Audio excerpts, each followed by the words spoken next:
chers amis, frères et sœurs, bien-aimés du Seigneur, je vous remercie d'honorer de votre présence cette célébration eucharistique au cours de laquelle nous rendons grâce au Seigneur pour ses merveilles dans nos vies.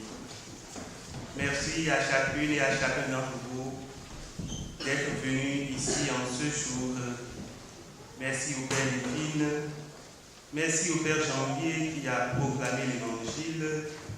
Merci au Père Jean Irasorza pour tout ce que nous avons vécu ensemble, de beau, de grand, de noble. Merci pour sa délicatesse et sa sollicitude. Merci pour son attention. Merci et merci encore. Comment remercier sans oublier le Père curé de cette paroisse, le Père Dominique Santurc. Je vous invite à l'applaudir. Applaudissez-le.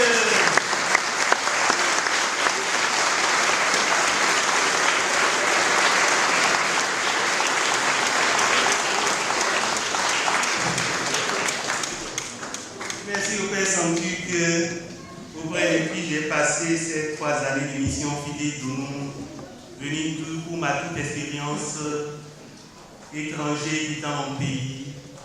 Merci pour tout ce qui a été vécu. Comme je l'ai dit depuis hier, depuis le mercredi, j'ai été remercier la communauté d'Aix lors de la célébration de la solennité de l'Assomption pour tout ce qui a été vécu à Aix.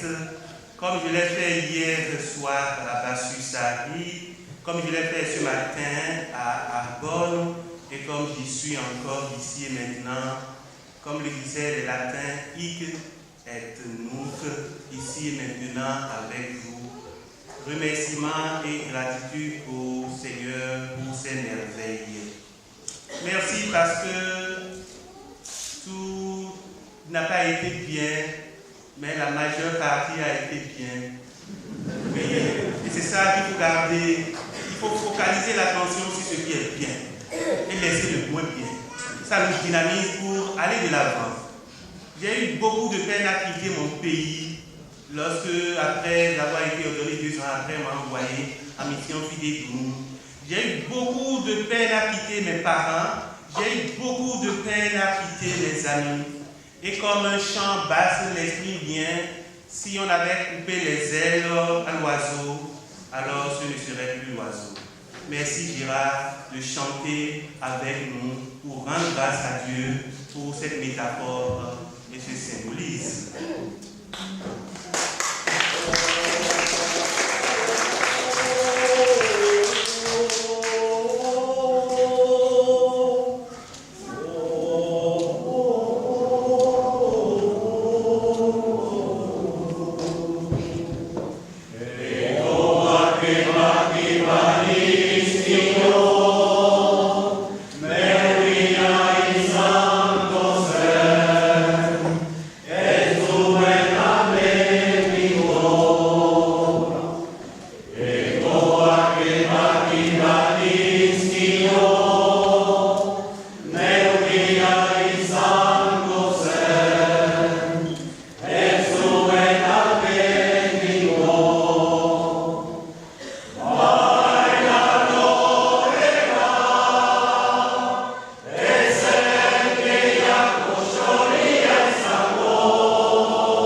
Bien-aimés du Seigneur, rassemblés en cette église pour célébrer le jour du Seigneur, pour prier, supplier le Dieu de la vie de faire entrer dans sa vie pour toujours l'un ou l'autre des vôtres, des nôtres qui nous a quittés, pour confier au Seigneur, maître du temps et de l'histoire, des intentions particulières, personnelles, communautaires, pour vous inscrire dans la dynamique de communion telle que voulue vivement par Jésus, là où 2 ou 3 sont rassemblés en mon nom, je suis là au milieu d'eux.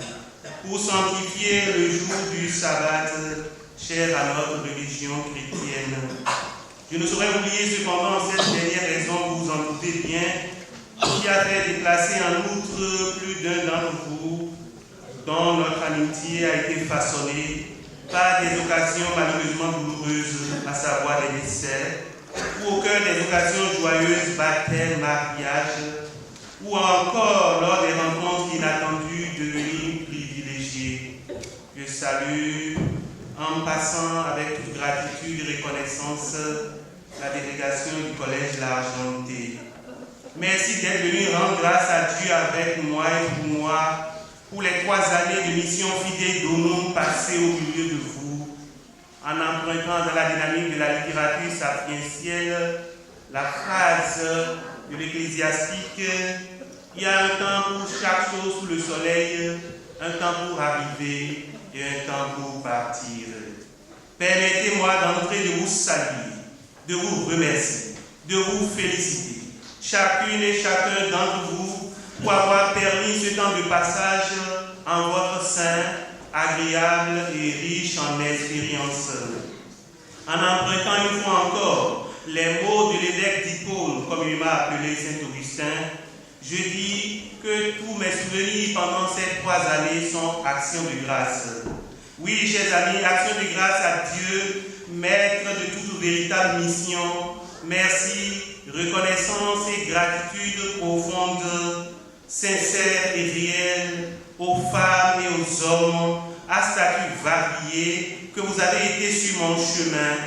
Cette identité que vous avez été éclairera sûrement, et je m'en doute bien, le reste de mon ministère sacerdotal. S'il est vrai, paraît-il, que les 5 premières années du ministère sacerdotal sont déterminantes dans la vie du prêtre, vous y avez été pour beaucoup me concernant. Car il y a quelques jours, le 3 août dernier, j'ai eu à célébrer mes 5 ans d'ordination presbytérale. Et sur ce chemin de vie, sur ce chemin de foi, j'ai rencontré, que dis-je, chacune et chacun a été pour moi un frère, une sœur, une mère, un père, un ami, une amie. Et cette posture évangélique a rendu mon séjour au milieu de vous très court, encore court et toujours court.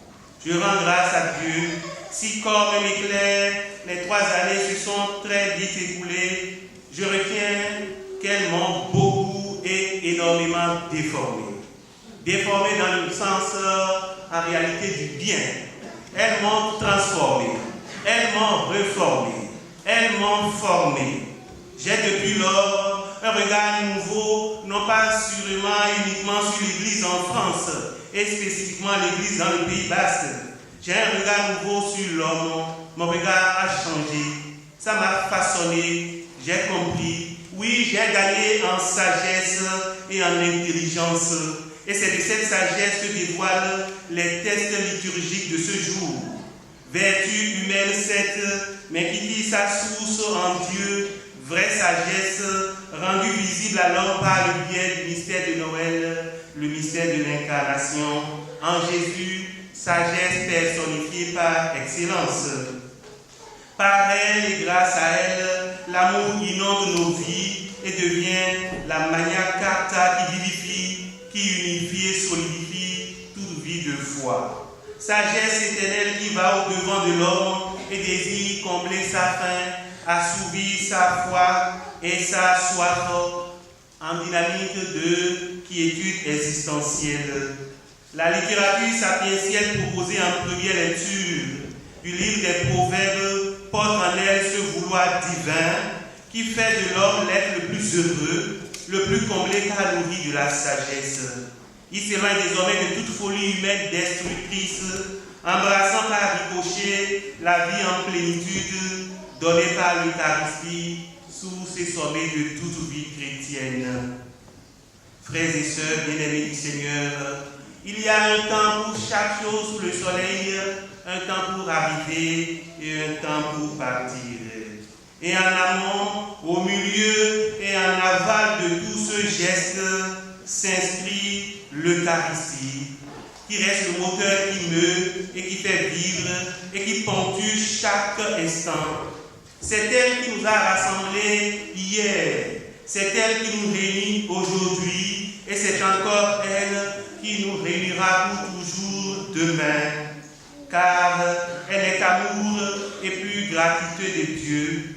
L'accueillir, c'est entrer dans la dynamique de la sagesse.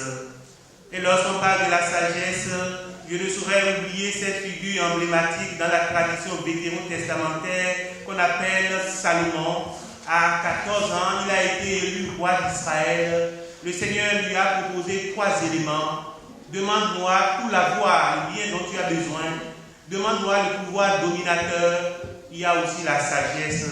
Choisis entre ces 3 éléments. Et Salomon a choisi vivement et profondément la sagesse. Seigneur, donne-moi l'esprit de discernement, l'esprit qui sait discerner le bien du mal et qui s'attache au bien et se désolidarise de toute forme de mal. C'est cette sagesse qui en réalité nous rassemble, car l'amour est la pureté même de la sagesse.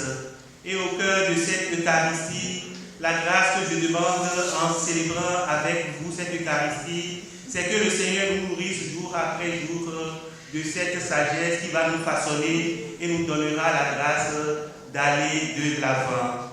Il y a un temps pour chaque chose sous le soleil, un temps pour arriver et un temps pour partir. Partir, c'est mourir un peu, dit un chant que je connais bien. En quittant le Bénin pour cette mission Fidei Donum, comme je vous l'ai dit tout à l'heure, j'ai eu beaucoup d'angoisse. Mais sur ce chemin, vous m'avez accepté tel que je suis, dans mes fragilités. Et c'est cela qui a beaucoup et profondément changé mon regard. Si j'étais resté au Bénin, il y a des choses que je n'aurais jamais su, que je n'aurais jamais comprises. Mais je suis transformé. Cela m'a fait beaucoup de bien et cela m'a fait changer le regard sur les missionnaires qui viennent. Et à chaque vacances, lorsque je rentre au Bénin, je vais les saluer, ces missionnaires. Lorsqu'on n'a pas quitté son pays, on ne comprend pas certaines choses. Il faut avoir quitté son pays pour mieux apprécier certaines choses. Et j'ai mieux apprécié, j'ai mieux compris. Car vous étiez là, vous m'avez soutenu, vous m'avez aidé, vous m'avez encouragé, vous m'avez donné le meilleur de vous-même.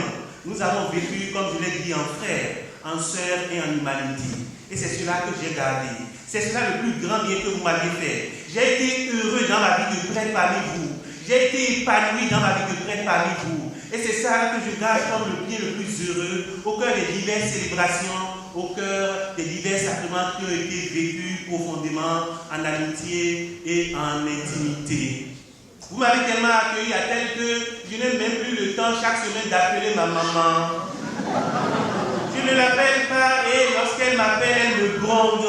Je dis maman. Je dis maman, ils m'ont tellement accueilli, je t'oublie. Elle me charge de vous embrasser. Elle me charge de vous embrasser. Elle me charge de vous remercier. Je vous ai aimé et vous m'avez aimé tel que je suis. Vos souvenirs resteront très gravés dans ma vie, dans mon cœur. Que ma langue colle à mon palais si je perds votre souvenir. Je vous aime, Maïté Saïtout.